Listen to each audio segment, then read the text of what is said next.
Hello, listeners, and welcome back to another Tuesday Thrones episode of the New Block Nerds podcast. I'm your host, Chris, aka Prince, with the homie Duran, aka Medic Grizzly. Duran, how we doing, bro?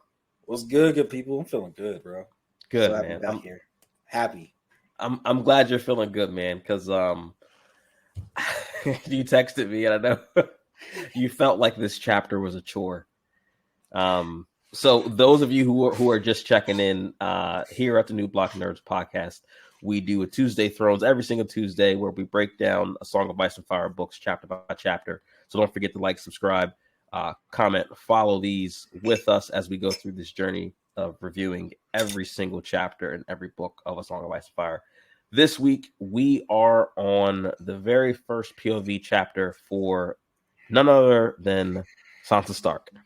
So, Duran, coming off the heels of the last Catelyn chapter, where the assassin tried to kill Bran, that was a great one to break down with all the different theories of who done it and everything like that. The tone gets taken down just a little bit, at least at the beginning of this chapter, before it all goes to shit. But so, Duran, give me kind of this is your first chapter in Sansa's head. I mean, of course you watch the show, but you get to really see things in the perspective of a 12, 13-year-old girl in these times. What was your thoughts on this chapter? My thoughts were, as I was listening to this stuff, I do audiobook. This is not Game of Thrones. This is what chapter did I pick? Like, I know the characters were saying it's Game of Thrones, but the dialect is not. This is some like, oh, I have to dress and look pretty. We must follow the queen. We got to make sure. Yeah, Arya still being Arya. Like, yo, I'm going to do what I want to do. I ain't worried about y'all. But Sansa just has this thing, like, definition of a prissy, uptight young lady. And you just need to take a deep breath.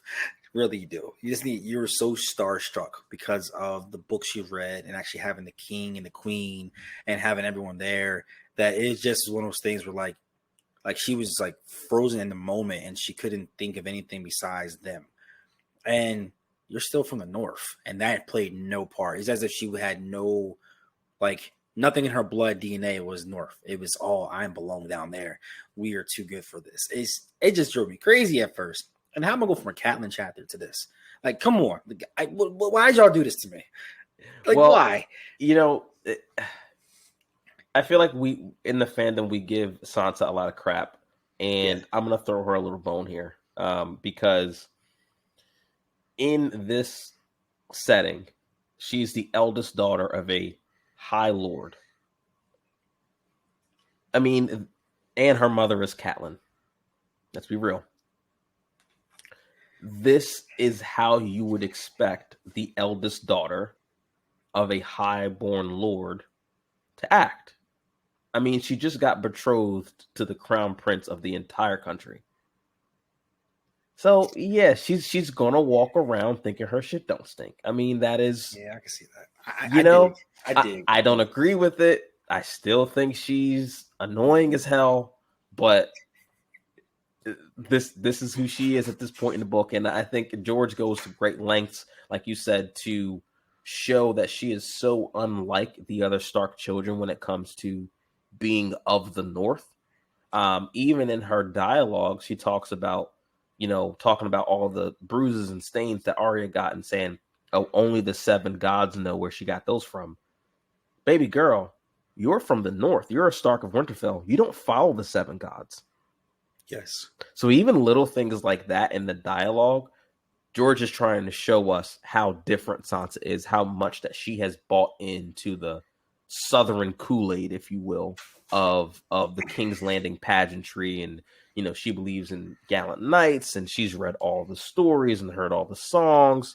But, I think a character like Sansa, her POV chapters are needed in this book, because you get a harsh reality of what this country really, really is through the eyes of someone who has only heard about it through songs. So basically, they're all getting prepped and ready to go because they're headed back down to the south, and that they were told basically that they're going to arrive the queen, and how they have a certain standard, they have to look and smell, and just everything about has to be southern. To the point that she's even said, Arya, like, you've been the bruises and all the scars. She's a tomboy. She's literally just living her life. Two different sides of the spectrum. Like, she even went as far as saying that sometimes I wish that she was Jon Snow. When that line, I was like, whoa, what? He's like, sometimes I wish it was adopted, but I asked mom about it, but mom told me that, hey, that's your real sister, and I had to believe her. She went as far as asking her mother, hey, is that really my sister? Because we are so far different from each other. If that doesn't tell you right there that this is, yeah, you're in the north, but her head is south. Absolutely south. And it makes you like not like her because you grow to love the north and the heritage and everything about the north. And so far, everything's been like everyone craps on the north, and then you're from there and you're crapping it on too. We ain't rocking with you. Get out of here. So as that progresses and you see them having a back and forth about getting clean, not getting clean, why is it important, why it's not important, you being a veteran of the game, how did you feel about the rest of the house and how they were dynamics and how they treat each daughter? So that's interesting because, like you said, she talked about asking Catelyn about whether or not Arya was adopted and really likening her to Jon, Yes. which is not a coincidence because those are already two characters that we already like now, and George wrote them in a way that makes us like them, right? So they talk a lot about how Arya has very stark features. She has the brown hair, she's got the long, solemn face, the same way Jon does. And I think that is something, again, that George is trying to force on us, is that these are quote unquote traditional Starks. You're supposed to like these people. Yes, well written. And these, even though she's a Stark, even though Rob's a Stark, Bran's a Stark, Rickon's a Stark, they all have their mother's coloring, right? So they're trying to show you a distinction between the Stark children. Yes. And we could go into theories about why that is, about how their stories go and everything like that. But for me, I think, she is her mother's daughter, as far as, like you said, how she treats people and how she kind of looks down on people of common birth or less than high birth than she has. And it's honestly refreshing reading it back a couple of times because Sansa she gets reality thrust in her face time and time again. Like, we were talking off air about how she was telling Arya, to get dressed and clean up and everything like that, and how she thought that they were going to that the queen was going to let Lady, her direwolf, in the wheelhouse because Lady is a well-behaved direwolf. Yes. And Arya's like, no, she's still a wolf. Lady's not going to be able to come either. And that's something that Sansa, unfortunately, has to learn throughout the story, that things are not what they seem. What you've learned in the songs and everything like that is not what it is. And even like Arya is telling her blatantly what she thinks. She's like, I don't like the queen.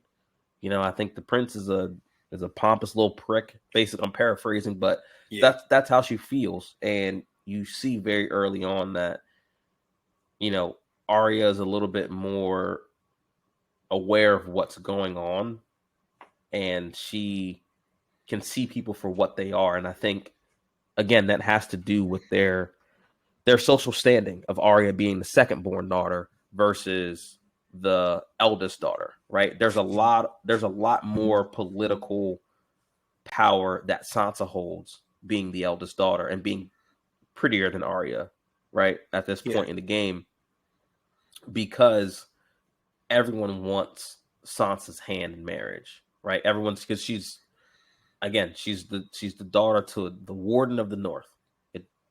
You can't ask for a better match than that, right? So I kind of understand why they are so different, because they are destined for different outcomes in life. So you mentioned that they're totally different, and like how she's basically living a fairy tale versus reality, how they both had expressed their love or dislike for the queen and Joffrey. So tell the folks here how did Joffrey play a huge role in this chapter? Because when they were going back and forth and explaining the scars and the bumps, you were getting a little outline of Arya's friends, like having different people inside. She likes to speak to everyone, how she can befriend anyone, how she'll just how impactful that was, and then having Joffrey come in there and how things went south. I mean, not just south; they went crazy really Yeah. quickly. Yeah, so basically Joffrey comes to Sansa's rescue after she she sees two knights talking to the queen, and we realize later this is Sir Barristan and Renly Baratheon. And she gets scared off by Sir Ilan Payne, who is the king's headsman. Yeah. And she gets kind of frightened because Ilan Payne is ugly as shit. Let's just call it what it is. He's hideous. Dude is terrifying to look at. Yes. When the Hound kind of sees that, and this is kind of the beginning of the Hound and Sansa's relationship of like him kind of watching her from afar, seeing her take in real life in real time, and him, just kind of having fun with it.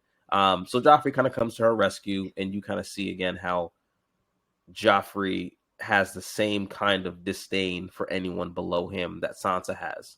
Yes.